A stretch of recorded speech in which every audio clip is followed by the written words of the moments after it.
Trees Grew Because I Bled There, Collected Stories is a 2021 short story collection by LaRocca. It was originally published as The Strange Things We Become and Other Dark Tales. I've seen a lot of LaRocca's stuff floating around. The artwork for his books is very distinct, and the titles stand out pretty effectively as well. I'd heard his name mentioned in the same breath as Splatterpunk, and so I was curious to see whether or not he swung towards the Clive Barker or Chandler Morrison ends of the spectrum. This is my first time on this channel reviewing a short story collection, and I wasn't really sure how to go about doing it at first. So what I'm going to do is I'm just going to give a brief overview of each story and my thoughts on it, and then I'm going to give my overall impressions of the collection at the end. Oh, and I've also given each story a star rating as well. I'll put my absolutely shit math skills to work at the end and try to work out an average. The first story is You Follow Where They Go. It's about a child standing in his house with his ill father, who is urging him to join a group of children congregated on the street.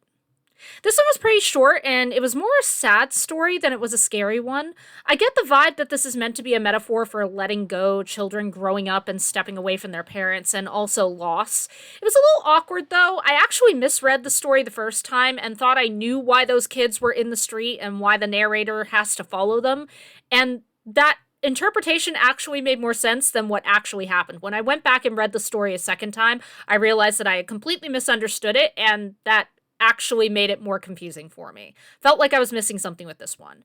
So, first story, You Follow Wherever They Go, gets 3 out of 5 stars. The emotion was good, but very little horror and didn't quite make sense to me at the end.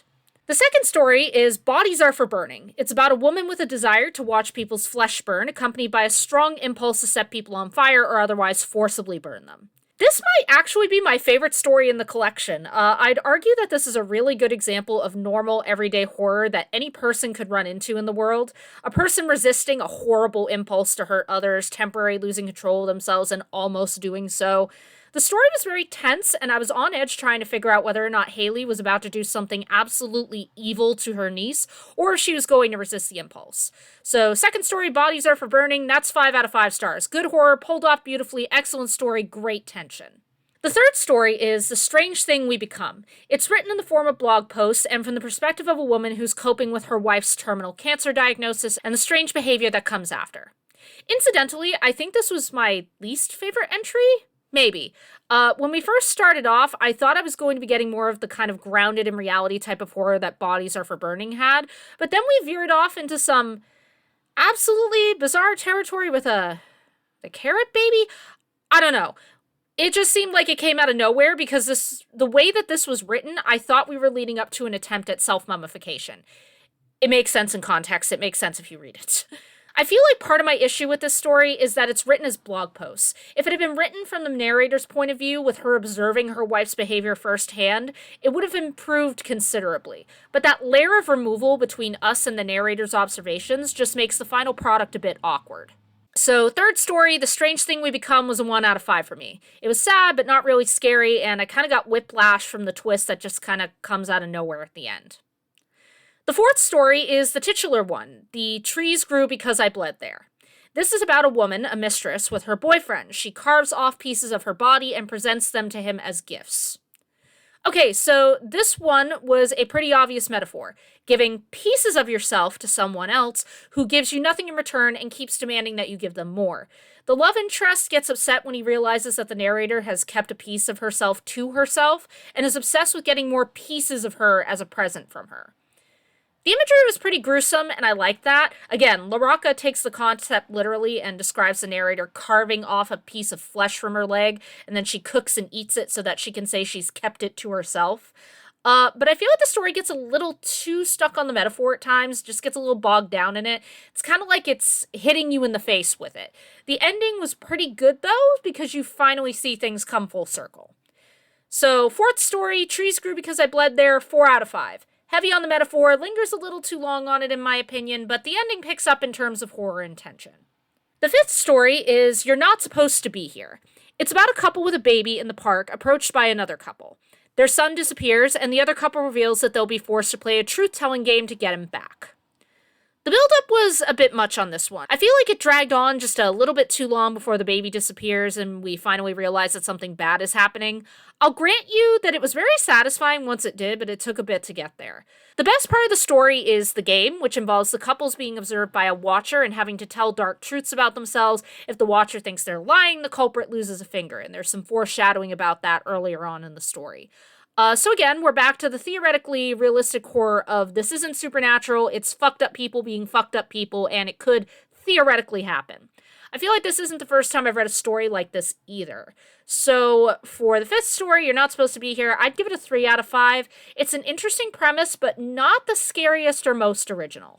The sixth story is Where Flames Burned Emerald is Grass. It's about a widower and his 12-year-old daughter visiting the Costa Rican rainforest. The father is approached by a strange man who seems to be clairvoyant and wants the protagonist's daughter for his own. This one, along with The Strange Thing We Become and The Trees Grew Because I Bled There, is one of the only ones in this collection that comes close to involving the supernatural. It leaves it fairly ambiguous until the end whether or not the stranger is actually clairvoyant or if there's some sort of con going on. I was intrigued to see the choice that the protagonist would make, but this one really wasn't all that scary. I think a disadvantage of this story being in a collection full of realistic horror is that my tendency is to assume that this one will end up being realistic as well, which takes some of the potential supernatural mystery out of it. I already was kind of going into it with the idea of like, okay, this is a trick. This guy isn't clairvoyant because no other story in this collection has involved the supernatural yet. So the sixth story, Where Flames Burned Emerald is Grass, is a 2 out of 5 for me. Again, interesting premise, little too predictable, and as such, not very scary. The seventh story is I'll Be Gone by Then. This one is about a woman assuming care of her ill elderly mother who's come to the US from Italy. This one is reminiscent of Bodies Are for Burning, but lacks the same tension that kept me invested. Bodies Are for Burning had me anxious that the main character was going to do something absolutely monstrous. In this story, the narrator is similar, but not as extreme. She was more interested in killing her mother passively or abandoning her. In Bodies Are for Burning, the main character was fixated on burning people alive. What made it horrifying was the intensity of what she intended on doing, and also the fact that she has a moment where she actually loses control and puts her niece's hand on a unlit burner, which implies that she doesn't have control over her impulses. But with I'll Be Gone by Then, the main character is perfectly in control of her behavior. It's more her giving into a desire rather than not being able to resist an impulse. And yes, abandoning your mother is terrible. Abandoning an elderly person anywhere is terrible, but it didn't get brought up to the same level as Bodies Are for Burning, so it really wasn't that scary. So the seventh story, I'll Be Gone by Then, is a 1 out of 5 for me. It's not scary, it lacks tension, and overall pales in comparison to Bodies Are for Burning, which was very similar in theme. The eighth and final story is Please Leave or I'm Going to Hurt You. It's about a father and son with a very close relationship. You will never know how hard I resisted putting banjo music into this video. I can't. It's unfair to the South. The main character flat out says they live in New England. It doesn't fit the trope. Yeah, so the last entry in this book isn't scary, eerie, or bizarre.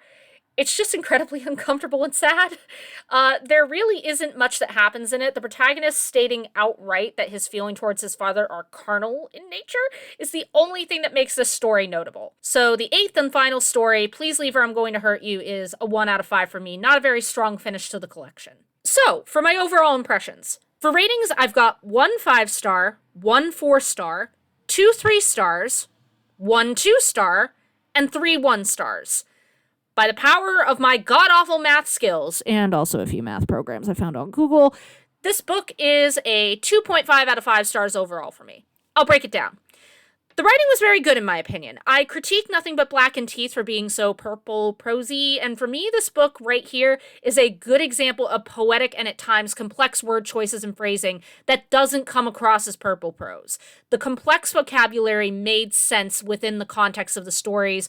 Eric LaRocca did not go so far as to make just the craziest similes and metaphors that made no sense. I mean, okay, there might be like one sentence here or there that gets a little bit purple, but overwhelmingly I felt that this set of stories was an example of good, competent writing skills. I liked the writing, it was good writing. As As I pointed out a few times, most of these stories deal with what you would refer to as realistic horror. With the exception of The Trees Grew Because I Bled There, The Strange Thing We Become, and Where Flames Burned Emerald is Grass, all of these stories are firmly rooted in reality. No hint of supernatural activity in them at all. And even then, The Trees Grew Because I Bled There isn't supernatural so much as it is a metaphor, and Where Flames Burned Emerald is Grass only lightly touches on the potential supernatural. It really doesn't go into it all that much. I still don't know what the fuck was happening in The Strange Thing We Become. I don't fucking know. I don't understand it still. On that note, there is a surprising amount of cancer in this book. The dad in the first story has a brain tumor. A character's mother-in-law has cancer in the second story. The main character's wife has it in the third, and the main character's wife died of it in the sixth. I'm not saying that this is a bad thing. Obviously, do whatever you please. But as someone with some, shall we say, cancer-related trauma myself, I do wonder if maybe Eric LaRocca might have experienced some similar pain that might have found its way into his creative endeavors. I don't judge it. Art often imitates life. As before, I felt that Bodies Are for Burning was the strongest entry in this collection. It is a beautiful example of real-life horror, and if I was trying to convince someone about Eric LaRocca's skill as a horror writer, I would be using that one as an example. The Trees Grew Because I Bled There would be another good example of his potential, though again I feel like he went just a little too heavy on the metaphor. The remaining stories in this book had their positives and negatives, but if I had to give them a blanket criticism, it's that they fall short of their potential as horror. This is billed as a collection of horror stories. There's even an introduction from Chuck Wendig about how Eric LaRocca fits into the horror genre. But so many of these stories are just not all that horrifying. They're uncomfortable, they're unsettling, but they don't really inspire fear or dread or horror. I'll Be Gone by Then, the second to last story, is literally about a woman wanting to abandon her elderly mother. There is one part of the story where she low-key tries to kill her by leaving her in a hot van in July, but that's about as dark as the story gets. Like, yes, obviously, again, abandoning one's elderly, helpless parent is a terrible thing to do. It is a monstrous and cruel thing to do. But this portrayal of such an act doesn't really meet my metric for horror. It had potential, it had beautiful potential, but it didn't quite go far enough. And that was disappointing because, again, Bodies Are for Burning showed me that Eric LaRocca is capable of going just the right length of fucked up to make things interesting. I remember someone somewhere, I don't remember who or where, comparing Eric LaRocca to Clive Barker. That was part of what drove me to pick up this book, because I like Clive Barker's work.